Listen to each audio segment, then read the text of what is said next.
Hey everybody, good morning. How's it going? Welcome to Stock Trading Pro. In today's Stock Market Live, we're going to break down the chaotic market that we have right now, whether or not you're navigating it successfully, or are you using the wrong plan or the wrong strategy for the current market. You actually might have the right trading strategy right now, but you might be using it wrong.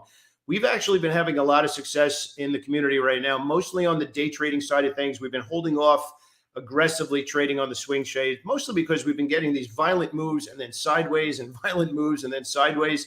The current move we happen to have is to the upside, but I'm going to explain in a lot of detail today why I think the market is about to reverse to the downside, which I actually have been mentioning a little bit over the last couple of days. I want to introduce you, though, to a topic or a quote that is critically important to your success. I'm talking to you.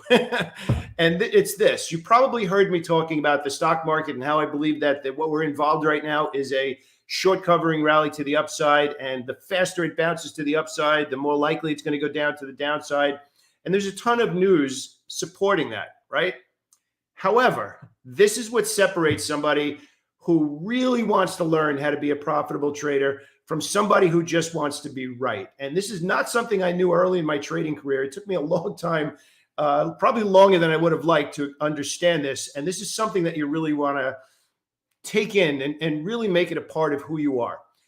I believe the market's going down sometime soon, right? I believe that all of the macro picture right now, that we're gonna see at least one more big move to the downside, inflation and all the other things we're going to talk about, right?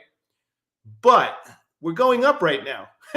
So I'm buying. There's no other way to put it. And for that one simple question or one simple quote, I hope that you can learn from my experience that having a game plan, having a structure, having your strategy, all of that stuff matters at the deepest levels of trading. But if you continue to trade what you're not looking for, so in other words, I want it to go down, and what you don't see, I want it to go down. Let me take that back. I think it's going to go down, but it's not going down. So I'm not fighting the current price action. So what we are doing right now, we actually had our coaching call last night. For the new members of the boot camp, we dove into chart setups and watch lists and all those kind of things.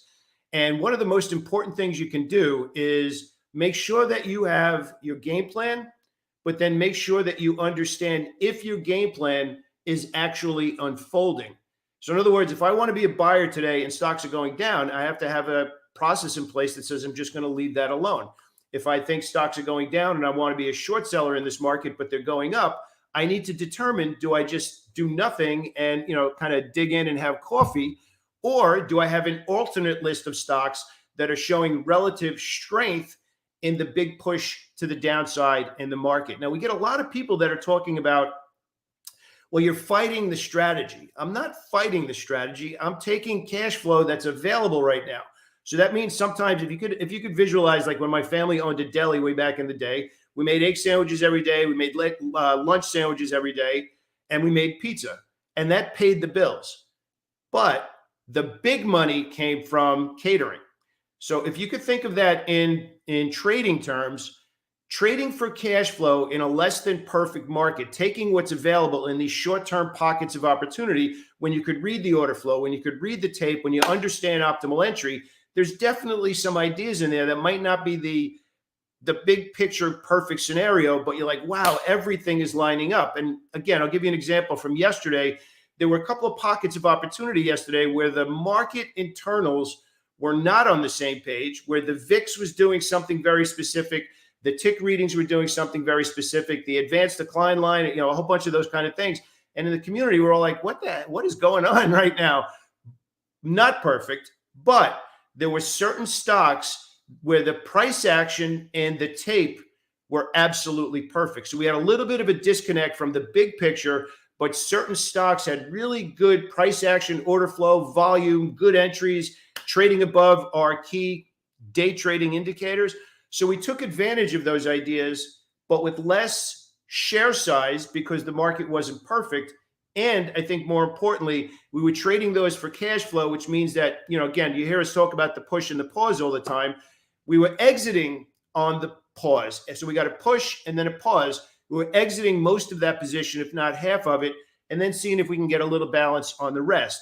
So we're very much in cash flow mode right now.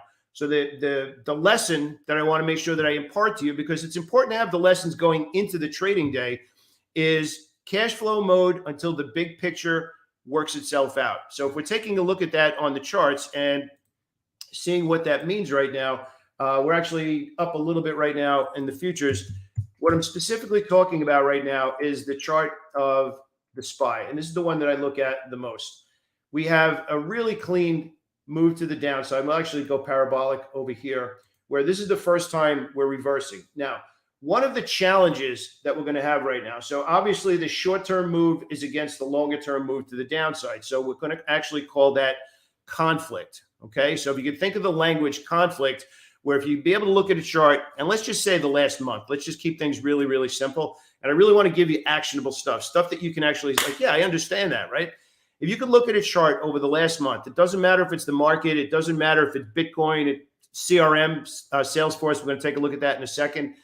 You should be able to look at that and say buying pressure or selling pressure is pretty obvious right there. And now I'm just going to look for a spot to piggyback, enter with acceptable risk and acceptable profit to take that risk. So if we go back to the market right now, we can easily say that the market has selling pressure, not only from here, the middle of March, but obviously for all of 2022, but we're specifically talking about the last month, right? But we have bullish price action here.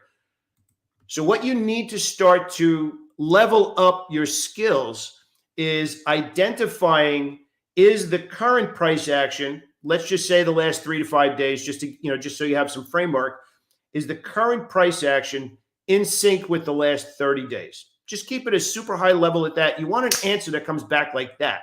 And what's kind of funny about that is that you will get some answers where you're like, no, and then you got to act on that in the right way.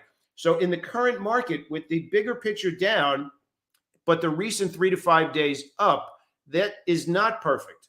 So we can tie back in the bigger picture of the market right now on the daily charts with how we're trading for cash flow on the day trading side of things. If you happen to have a full-time job right now, which a lot of people in our community do, we're trading these swing trade type ideas that are against the most recent price action for quicker profits because you don't have the bigger picture on your side. So again, I just want to wrap that up because I think it's really important. Look at any chart that you happen to be trading, and you always want to start out with the market. You want to look at the NASDAQ, the SPY, and the and the Dow. Take those three as the John A. I don't know if John's on the call with us this morning, but he calls them the big three. Take a look at the big three and see if they're obvious. And right now, they're obviously all pointing down. Then look at the last 3 to 5 days, and you can actually take a look and say, okay, is the last 3 to 5 days in the same direction as the last month? Okay, it could be calendar month, but most people look at the last 4 weeks at least, just to give you, again, I want to make it super specific so that you can actually use it, right? The answer to that question is going to dictate your trade management. So if they are pointing in the same direction, so the bigger picture up and the last 3 to 5 days up, then you have a little bit more conviction because you have confirmation. Those kind of trades, you can maybe go in with a little bit more share size and hold those winners a little bit longer. We actually ran a poll yesterday in our free Facebook group. By the way, if you're not in our free Facebook trading group, click down in the description a little bit later. You can actually hop on in there. It's absolutely free. So we ran a poll yesterday, and believe it or not, the biggest challenge as of right now, it's only one day, we just put it out there last night. The biggest challenge that people have right now is holding winning trades longer. And what we just kind of talked about, we actually just gave you the process for understanding when to hold winning trades longer, which is going to take us over into the CRM setup today. CRM Salesforce reported earnings last night. We're going to jump into that right now. So stick around. I'll be back in just 1 second. Okay, so thank you so much for being here with me today, everybody. I really, really appreciate it. We're going to hop into Salesforce. We're going to hop into CRM. Obviously, everything we talk about here is for educational purposes. It's up to you to make that final decision. If I provide some value for you today, please do me a favor. Make sure you hit that subscribe button and hit that like button. It'll let me know that I'm doing a good job and making it worth it for you to get up and watch these videos. So we're actually going to hop on over to CRM because we got a really good it's actually answering a really popular question that we get. is why did the stock go up or down after earnings? And Investors Business Daily actually outlined it perfectly. So I want to make sure that I give you the full rundown on this. So CRM Salesforce, you can see there's been bearish order flow for a while now. We continue to draw it to the downside, right? We have this guy right here. We broke this, pushed to the downside again, but earnings came out, and this is the big thing we're looking at over here. It's up $13.91 right now. But here's the big thing, right? Salesforce earnings fall, but come in ahead of estimates. So if you could remember, the biggest thing that we discussed during earnings season, and actually I promise you we're going to start to do a lot more of this, is the number one question, which I think is a really good question, is why did that stock go down if earnings were good?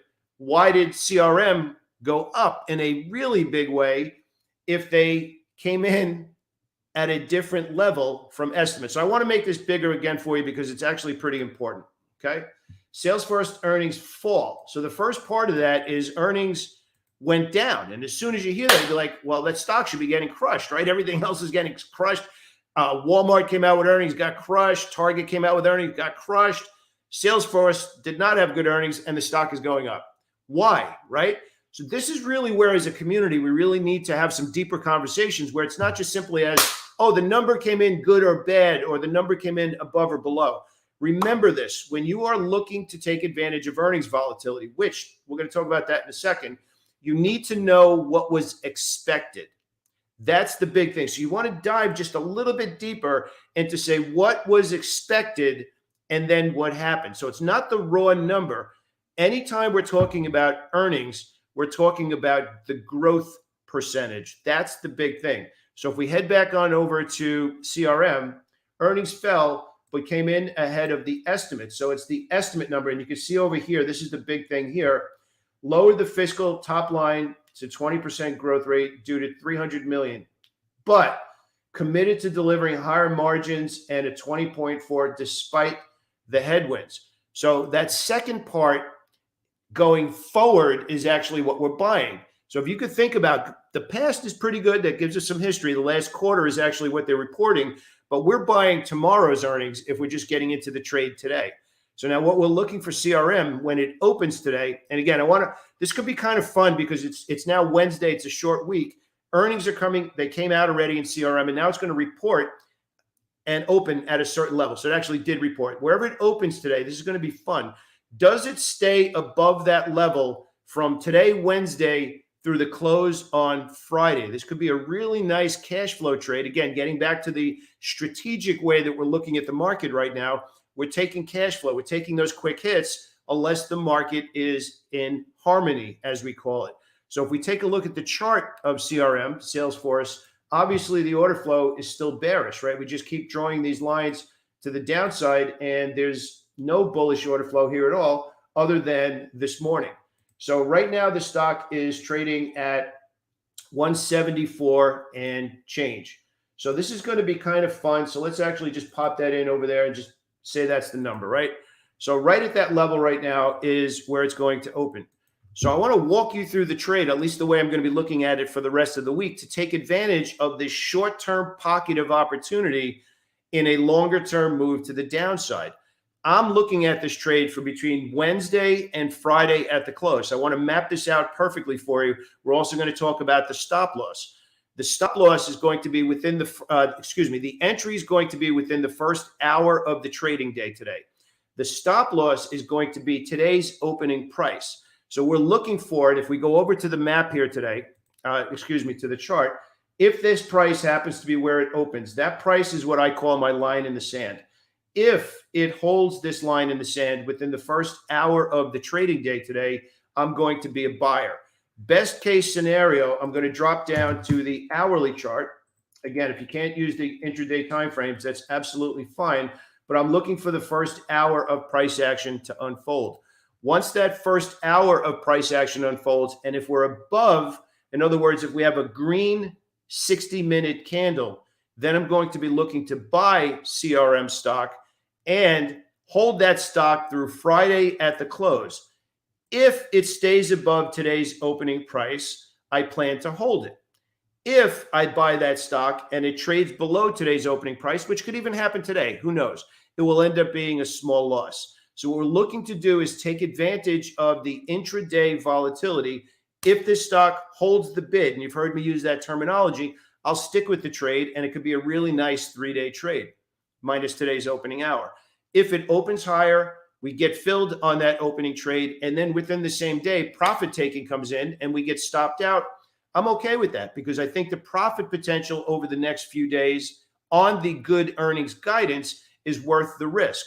So I'm willing to risk that first hour's worth of price action in exchange for the next 3 days worth of potential move to the upside. So that's how I map out the trade. It's both sides of the trade. It's the reason for the trade. It's going back to what we talked about at the beginning of the call of properly using your strategy in the context of whether or not the big picture is in sync with the current price action. So these are the kind of things that you really need to work through before the market opens. So think about it now. It's 90 minutes, 2 hours before the market opens, and we already know what I'm planning to do in CRM stock today. So if it holds the bid, we're golden and we let the trade unfold. If we put the trade on and all of a sudden it just starts going down, I'll take the loss. But here's the thing. Remember what I said within the first hour. If the stock opens up here and just continues to trade down after the open, that's not meeting my criteria. So I'm not going to do anything. So I just kind of want to head off here because a lot of people are like, well, we got in as soon as the market opens and it went down and I lost money. You got to listen to the whole game plan, right? Because that's a big part of what we talk about. You want to map everything out. So we were very clear to say it has to be above the opening price after 60 minutes of trading because I want to see that buying pressure hold. Now, if you happen to be an active trader and it doesn't hold that first hour, and maybe an hour later or 2 hours later, it finally does get back above there and starts to take off, I'll consider it again a little bit later in the day. But I want to get this across. And this is really where maybe if you're struggling right now, a lot of members coming into our community, a lot of people emailing out and reaching out to support. Same thing here on YouTube and Facebook. Frustrated right now with the market, getting their head beat in since 2020, didn't have a plan for if the market turned around. What I'm walking you through right now, I hope, and that's my deepest desire is to help you understand that it's how you choose to interact with the market is what dictates whether or not you're successful. What happens is not as important as whether or not you're ready to make a decision. So if you're prepared, trading is a lot easier. It's actually a lot easier to take small losses. It's a lot easier to understand the conditions to hold your winning trades longer. And it's also very important to understand when you should be involved, if you should be involved at all. So I'll give you an example. A lot of the conversations that we've had in our community yesterday, and quite frankly, the last couple of weeks, have been about the market conditions have not been perfect. Some of the day trading opportunities have been really good. We actually initiated a new swing trade short sale yesterday in a technology stock. But for the most part, it's been challenging. So we've been really, really picky about when we get involved. But here's the thing. In order to be picky, you need to know what you're looking for. If you simply have a strategy right now where you're just reading headlines, you're chasing alerts and that kind of stuff, that's not really an edge. An edge means price action needs to look exactly this way. If it does, I'll go and do something. If it doesn't, you have to be perfectly okay with being in cash and waiting for a better deal, which actually takes me over to the oil stocks. If you remember yesterday, we talked about oil stocks and we said that a lot of them were trading as bullish echoes. And a bullish echo in the way that we teach it simply means that a stock is still obviously a buying opportunity, but it's gone too far from the optimal entry. So now we know, hopefully a regular viewer of the channel here, the optimal entry is the greatest reward potential at the moment that you're looking to buy the stock. So many members come into our community. We're like, I know all these ideas, but every time I buy it, it goes down. That just means that you have the right side of the idea, but you don't have the right spot. And that's what the optimal entry does for you. So yesterday, go back to watch the video. We said, I still like them long. All of these stocks are on the bullish side of the market for the energy stocks, but we said they're bullish echoes, which means they're not good opportunities for swing trades at this moment. and we will day trade them if they show buying pressure today. So ironically, after all those amazing bullish headlines coming out of the market over the 3-day weekend, and most of them, they were kind of like this, where oil, right? When oil is going to the moon. Yesterday, let me go back out to the daily charts here, and we'll actually use Chevron and ExxonMobil as pretty good examples here. This is the part that you really need to dive into. This, okay? This right now is what we call a bearish reversal, a bearish U-turn, a bearish engulfing candlestick, but they happen sometimes. But when you start to get massive volume like that, something deeper is going on. It's one thing for a stock to reverse. It's another thing for a stock to have a reversal on 3 times the normal volume. Let me ask you a question. I know that they're up again this morning. I know that there's more news this morning. Do you believe that a stock would reverse on 3 times the normal volume if somebody with a lot of money wasn't dumping that thing? Of course not. It could reverse, but reversing on 3 times the normal volume is a big deal. So in last night's game plan, I created a separate ledger when I created the game plan in the video and gave the list of stocks to everybody last night. I'm actually going to pull it up for you. I want to show it to you because I want you to see the ledger, okay? Because I think this is kind of important. So you can see over here on the energy stocks, right? And by the way, I'm giving you a sneak peek into this. You can do whatever you want with it. Energy stocks, while still bullish, reversed on heavy volume, still long. So I'm not changing the side, but most likely a new long after 1 or 2 more days of selling, good for day trades. So do you see how I'm not changing the strategy, but I am adapting to the volume, because the volume said, wait a minute, something changed there. That's not supposed to happen on a reversal. So we pulled up stock after stock after stock yesterday and did a deep dive on order flow and tape reading on them, put the two of them together, and we're like, wow, there is a ton of stocks in the energy sector that reversed hard on heavy volume. And quite honestly, there were a bunch of other regular stocks that reversed on heavy volume. A bunch of them went up high, massive volume yesterday. I know the market's up a little bit right now. I know the futures are up. Some of these energy stocks are actually up right now. But you can't fight the tape. And that's kind of what I'm getting across here right now. You owe it to yourself to say, what does perfect look like? And this is really where traders get into much easier trading, reduce all of your stress, is you need to understand what perfect looks like. So if we're talking about this reversal here, now reversals, they're kind of common, right? You pull back a little bit, you head back up. But when you get 3 times the normal volume on a reversal, that is not perfect. I know we're up a little bit here right now, but do we stay there after the market opens? Do we open higher, or do we do this? So this is getting back to order flow and reading the tape. So the longer term order flow in these energy stocks, clearly long. Obviously, they're at the top of the list of every list that we're running right now. But is today the best moment to put on a new long as a swing trade? The answer for me is no. And that's the game plan that I gave everybody in the community. I am looking for, after yesterday's gigantic heavy volume bearish engulfing candlestick, and I'll show you what that looks like really quick here. An engulfing candlestick overtakes the entire previous candlestick. So it takes out the high, takes out the low. Not only was this a bearish short-term signal, but it also happened on super heavy volume. So here's what I'm looking to see happen right now. I'm looking for this, similar to this, but then I'm looking for this today. I'm looking for one more day like this, preferably on lighter volume, and then I'm looking for a bullish U-turn. So I'm looking for this reversal to do this, and then the next day to do this before I start to rally again. Now, what's kind of fun about that, and I hope that you're excited about giving that much detail, I'm actually mapping out the next 2 days in Chevron. If it actually trades down today, maybe I'll catch some cash flow trades on the short side. If it opens higher and starts to pull back, I'm not going to do anything until it gets back above some key levels on the intraday side. Believe it or not, the best case scenario for me is what I just talked about, is one more day down, closing near the lows today, and then tomorrow looking for that stock to reverse to start a new swing trade. Now, here's what's interesting about that.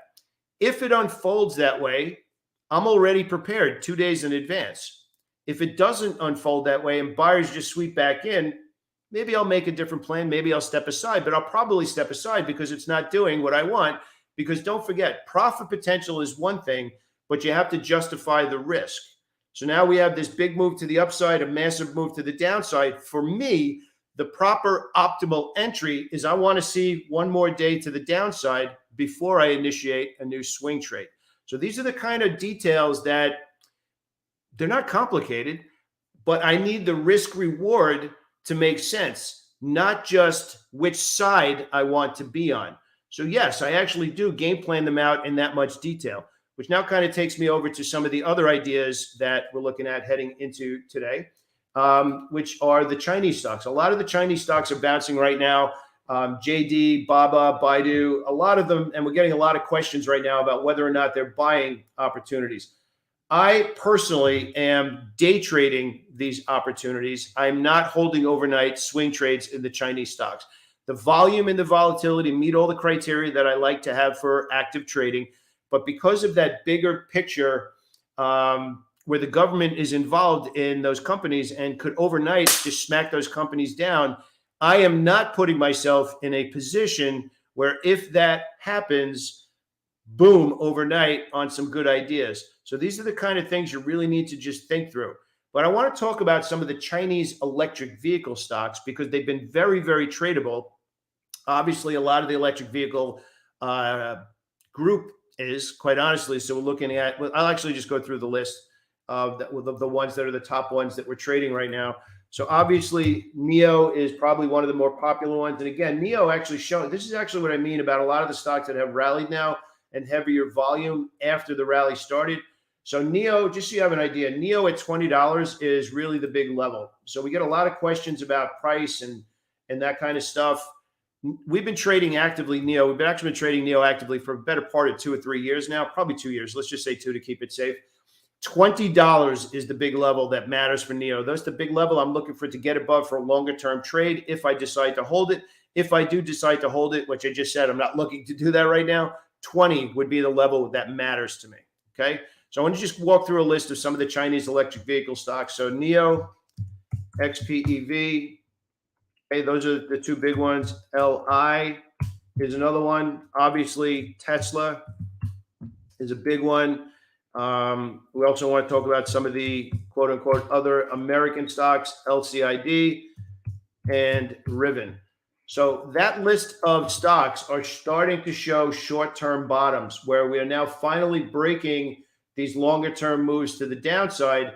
And you could start to see that this trend over the last few weeks on heavier volume has now broken. So now we've actually gotten above some key levels over here where I'd start to consider some longer term trades in this group. So I wanted to walk you through because it's actually a big headline right now. Have the Chinese stocks reversed? Are they okay to get back involved with right now? I want to tell you how I'm attacking them right now. I'm only day trading them. Some key levels above that I might look at them, but there's too many other good ideas right now for me to get involved with. One other idea that I want to point out here today that I think is a big one to keep an eye on. It's a stock that has had 3 bullish gaps in the last 3 days, a monster move to the upside that I am considering to watch for the next pause. Because if you remember yesterday morning's live stream, again, if you want to go back and watch that, or I'll post the video over here, I mapped out where I said what I wanted to see in the market for this week in order for us to say the short covering rally doesn't go straight back down. I want to see the short covering rally go sideways on light volume. So if you remember what I said yesterday, I want to see 2 days in the market go sideways without a lot of volume. So let's actually take a look and see how that's unfolding so far. So if we go to yesterday's price action, the volume is a little bit heavier than I wanted. We had a bearish U-turn and we're kind of still pausing. So what we're not seeing as of right now is this. If we do this one more day with lighter volume, then I'd feel a little bit more conviction to the upside. Taking us over into some of the other ideas, and the one that I just talked about is this guy right here. I have not traded this stock as a buyer in a long time, and you can imagine why, right? However, when you start to see heavier volume, bullish gap, bullish gap, bullish gap, and you filled this gap actually by a pretty decent amount, we're now above that pretty cleanly, that is now going to wake me up. When you find these ideas, when you start to run volume scans, you start to run volatility scans, you run scans over the last 5 days, 10 days, 4 weeks, right? So I'm not looking to buy Nike yet. I now need to see, after 3 days of bullish gaps, which is very powerful move to the upside, I now want to see Nike pause for at least 2 days on lighter volume, and then I'm going to look for the next opportunity long. So where am I looking for that long, and where am I looking for it to go? So this here was the gap fill. Right in this area here around 126 would be the short-term level and the first price target. So I'm looking for this push to pause here for a couple of days, and that's going to be the first target. If Nike does rally, taking advantage of the last 4 days worth of price action, pause, rally, and then pause again here at light volume, then my next profit target is going to be up here, and that's actually where I'd be looking to exit the trade up in that area. So that's the game plan for a bunch of the stocks that we're looking at today, and there's a ton of action right now. CRM actually leading the pack. Technology stocks actually had a little bit of a bid yesterday. Let me actually show you that before we finalize today's call. You can actually see here consumer cyclical and technology, two stocks that probably should not be doing very well in the current market conditions. Consumer cyclical is stuff that people buy when you have extra money, and technology should not be doing well when the market has higher interest rates, and quite frankly, neither should real estate.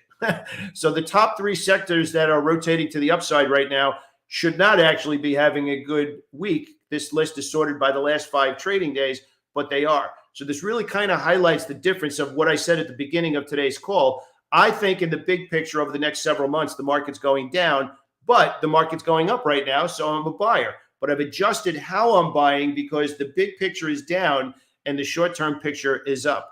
Energy stocks are the stocks that are up and continuing to point up, so I'm a little bit more aggressive on them if they're doing what I want them to do, which actually takes me over to one other stock that I want to point out. And I will tell you that this is one of my favorite stocks to trade of all time. And now it's getting kind of interesting. So we're actually going to take a look at that right now. And we're going to look right here. First, I'm going to bring this guy in here, the 50-period moving average. And we're going to take a look over here. So JP Morgan, by far, over the last 20 years, this is one of my favorite stocks. And now it's actually above the key moving average, and it's now closed there 3 times. Now, we also have 1, 2, 3, 4, 5, 6 days in a row. So a couple of parts of that equation. JP Morgan, by far, one of my favorite stocks to trade. It's now rallied 6 days in a row. It's now closed above the 50-period moving average for the last 3 days. That's awesome. So do I go and buy JP Morgan for a new swing trade today? No. It's beyond the optimal entry. So what I need now, after that push, I need a pause. I want to see it now pause above that level. If it pauses above that key level that I just showed you, especially if it pauses on lighter volume, then I'm going to look to initiate a new swing trade in JP Morgan. And my initial profit target is going to be up here in the 143 level, which is at least probably around another $10 or $12, depending on where it ends up. So we covered a lot of stuff today, starting out the CRM earnings. But the big thing I want to point out is you need a strategy, and then you need to understand how to apply that strategy. If everything's pointing in the same direction, or if one's going down and one's going up, how do you adapt your strategy? How do you adapt your position size? And more importantly, how do you adapt your management of those winning trades? I got to tell you, the short-term market right now is very exciting to trade. It's very, very easy to read if you have a structure for doing that. The big picture is still a little bit fuzzy. We're waiting to see if we unfold to the downside again, maybe get a little bit more aggressive on the short side. We'll see. But all I know right now, that's the game plan heading into today. And quite frankly, that's the game plan heading into the week. So if you missed what we talked about before on CRM and the trade for CRM for between today, Wednesday, and Friday, scoot on back over to that part in the video, and it's worth watching again. All right. So we're going to head out. Going to head out to the other game plan meeting. I'll speak to everybody soon. If we did a good job today, please do me a favor. Make sure you hit that subscribe button. Give us a thumbs up. I'd really appreciate it. If you have any follow-up questions to anything we talked about today, too, make sure you leave those below the video. And I'll post another video up here that can definitely help with everything we talked about here today, too. Have an awesome day, everybody. Thank you for joining me. I really appreciate it.